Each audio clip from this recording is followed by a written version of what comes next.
So today I have a session with Ben Kingsley. Ben is one of Scotland's most up-and-coming golfers. He's a part of the national setup.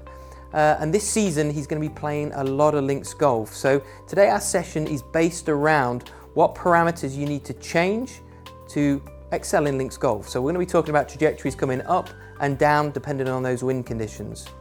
Okay, Ben, so let's go ahead and hit 3 shots, Okay. 3 standard 6 irons for us if you would, Right. and then we'll talk about the changes.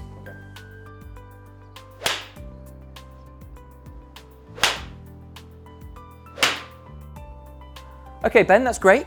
So that's 3 standard shots we've got from you. So now we need to understand exactly what we need to do to change that trajectory a little bit lower or a little bit higher depending on the wind. Okay. If I take the club from you, thank you. Now what we're going to do here, we're going to keep this pretty simple. You don't need to change a lot here, but from the regular setup position, to bring that ball down, so again if you're going into the wind, we need to first of all bring the ball position back. We're going to narrow our stance just a little bit, and then we're going to move our weight towards our left side. So you can see how I move my sternum. It's not the hips, we're not trying to push the hips forward. We're moving the sternum forward so it's ahead of that golf ball.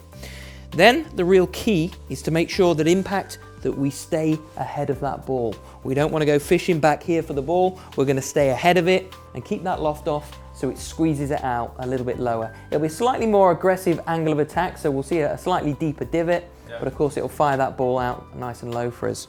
And it's pretty much the opposite then for the high ball flight. So again, if we're going down the wind, it'd be great to hit it up over those bunkers, or maybe even off the tee, you can hit a higher trajectory to get a bit more distance.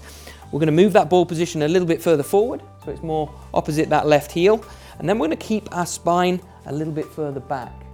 And then just like the first shot, the key is really to make sure you stay behind the shot. We don't want to rush and start covering the shot and de-lofting it. We're going to stay slightly more behind it. That of course shallows the angle of attack out, so we'll see a shallower divot than normal, but of course it will lift the ball up that little bit higher. Yep. Okay, so what I want you to do here is I want you to hit 3 shots, first of all with the low ball flight, and then we'll hit 3 with the high ball flight, and then we'll go back to our TrackMan and have a look, see what that's done to the data. Perfect.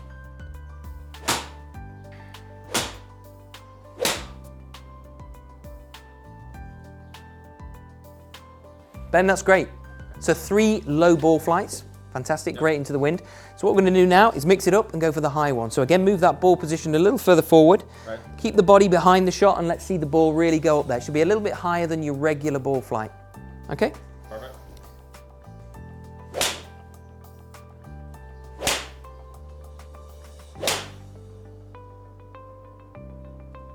Ben, that's great.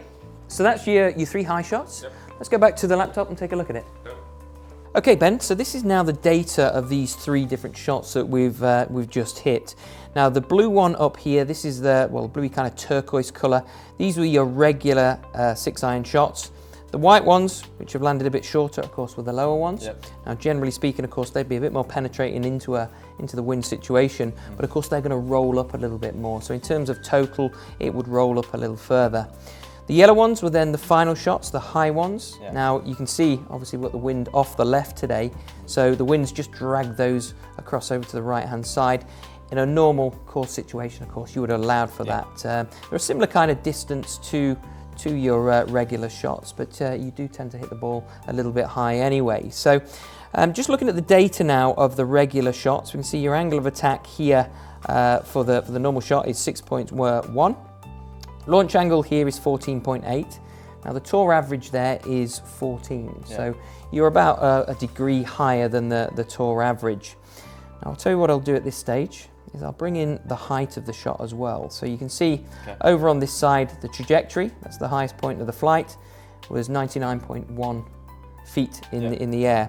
Now if we have a look at that in comparison now to your low ball flight, you can see how the angle of attack now is more negative. Yep. It's brought that launch angle right down.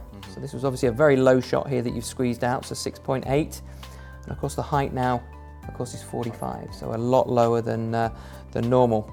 The high, of course, that's now shallowed from our 6.1 to 4.4, so a much shallower angle of attack, which of course has increased the launch angle here to 16.2, so again a little bit higher than standard. And of course the height of the shot now is over 104 feet in the air. So it's a nice high soft landing shot, which is going to be ideal again in certain scenarios. So you can see by changing some of these aspects in your game, just by moving the ball position and the body, it alters that trajectory enough that when you're playing links golf, when you're playing some of these big tournaments this season, you can just change that trajectory to suit that certain occasion, and of course that's going to help you shoot lower scores. Yep. All the best this summer, Ben. Perfect. Thank you, Steve.